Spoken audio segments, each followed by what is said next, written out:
Good morning everyone, this is Rupali and you're watching Odessa. Parivartan 2024, the annual business conclave was organized by Conserve the Committee for Sustainability at the School of Sustainability, XIM University New Campus. This year's theme was Financing the Transition to a Net Zero Economy. The 10th annual business conclave commenced with an address by the Dean of School of Sustainability, Professor Dr. Sudpa Pati, followed by a theme introduction by Professor Dr. Tanmay Khuntia, Faculty Coordinator of Kanzar. The event featured insightful keynote addresses and discussions covering various aspects of sustainable finance, ESG investing, challenges in financing, energy transition, and the role of financial institutions in driving the net zero agenda. The event concluded with an engaging panel discussion and question and answer session between the speakers and students, making it a highly interactive and informative experience. So I was just talking to students yesterday. I said that are you willing to sacrifice your financial data for the sake of sustainability? Nobody said that okay, I'm willing to sacrifice. That's the challenge. Okay, if we are not willing, it's very difficult to internalize climate risk or climate change or sustainability in the financial decision because nobody is willing to sacrifice his or her return. So that is very, very important. Then secondly, we need to see that we keep on discussing how much capital we need, we keep on discussing net zero. Let's say India needs maybe 10 trillion, 12 trillion dollar in the next 30-40 years to meet net zero. The question is that whether we have enough money in the country, that's a big question mark. And second is that even if there are enough money, whether that money is going for net zero technologies or not. We discussed carbon capture storage, green hydrogen, all these technologies are which are going to help us in reducing carbon emission over a long period of time. But the bigger question is that whether our money after this technology, the answer is no. Okay, so most of the capital is coming from public financiers, particularly for the government. Some of the multilateral institutions are also providing capital, but that's not enough. Okay, so that's the reason my fellow panelists spoke about blended financing, where we can combine public finance with who has an appetite to take higher risk and so that it can give comfort to private investors to put money in technologies which are not commercially viable right now, but in the next maybe 15 to 20 years it could be commercially viable. Lending capital and moving money from one place to another. And finally, we touched upon few financial instruments. I'm not going to talk about all because there are a lot of different instruments that have come up. But a few of them, especially which have come up in the last few years and a bit innovative and a bit different, and what we need to do more in scaling them up, right? So,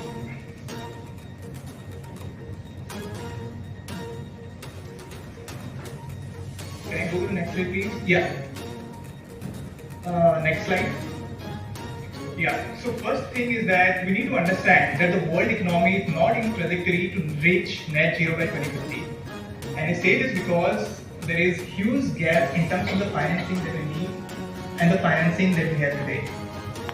From the current levels, we need to scale up by at least around 4 to 6 times. And this is difficult because public capital, public resources would not be sufficient to meet this. We're talking about expecting banks to do a lot, right? Banking, core responsibility is banking. How do you deal with sustainability into banking means you need to have first of all a baseline, right? Where am I today and where do I need to go? So I think measuring these, when you have the data to be able to measure what to change, right?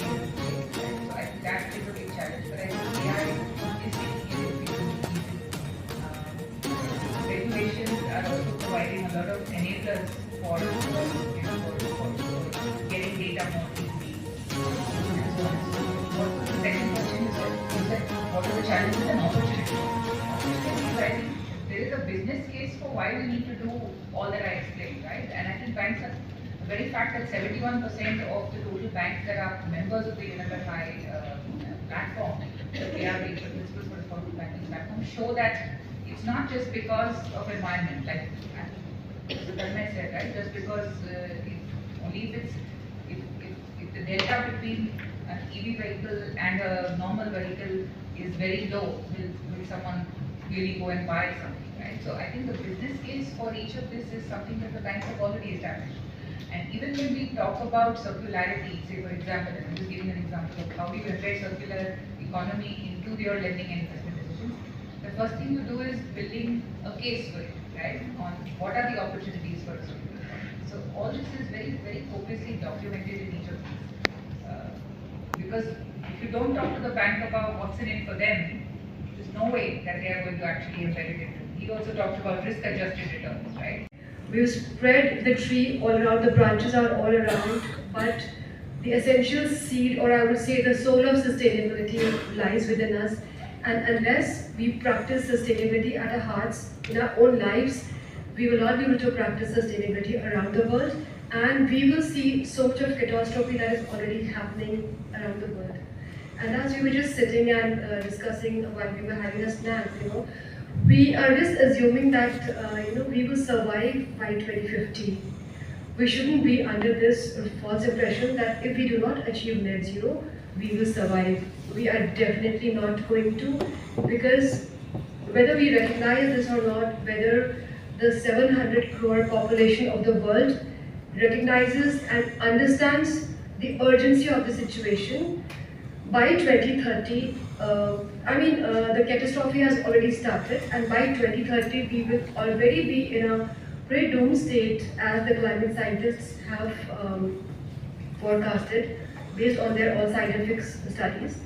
And 2050 is a very, very far, very, very far, and if we don't take actual steps, we will not be able to survive.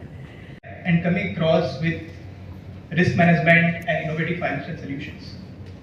Now, especially if we look into the needs of emerging markets and developing economies, which is EMDE, at least 60% of financing within the 6.9 trillion by 2030 needs to come from private sector. And I excluded China particularly here because a lot of investments in China for the last 10 years have come from the government sector. And the government is playing a big role there.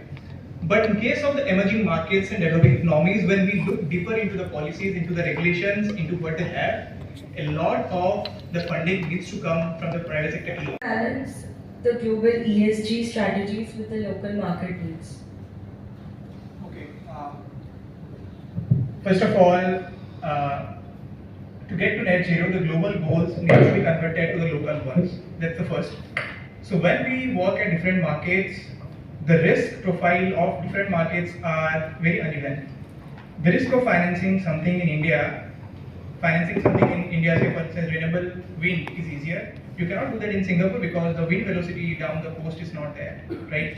So a lot of times what you need to look at is what would work in that market, right? You need to work with the local players who are there, local banks especially. So when we go into markets like Vietnam, Indonesia, or Thailand, we generally operate there with a handful of local banks, right? So we get the capacity building from their side, and we look into what has worked in their favors, what is the demographic structure, what is the income levels and everything before putting up something. And it's not entirely about the return. Also, sometimes we need to understand the risk, because what the credit appetite and credit risk on our part needs to be balanced on a wide range of portfolio. But definitely, when we go into the markets, we study all of this, and that's how we generally try to balance our ESG strategy and putting up a target of how much we would like to finance and at what risk level we would like to do that. Kanzar was honored to host Sumatra Sen, Global Director ESG Analysis and Advisory, Neostars Analysis Solution LLC, Kabita Sajwani, Principal of Responsible Banking, UNEP FI, Abhishek Pruseth, Assistant Vice President, MUFG, Varkha Chabra, Director M&A, 1-to-1 ILO Consulting, Lavanya Prakash Chena, Consultant, Sustainable Finance, IEEFA. That's all for today. Thank you and stay tuned for the next.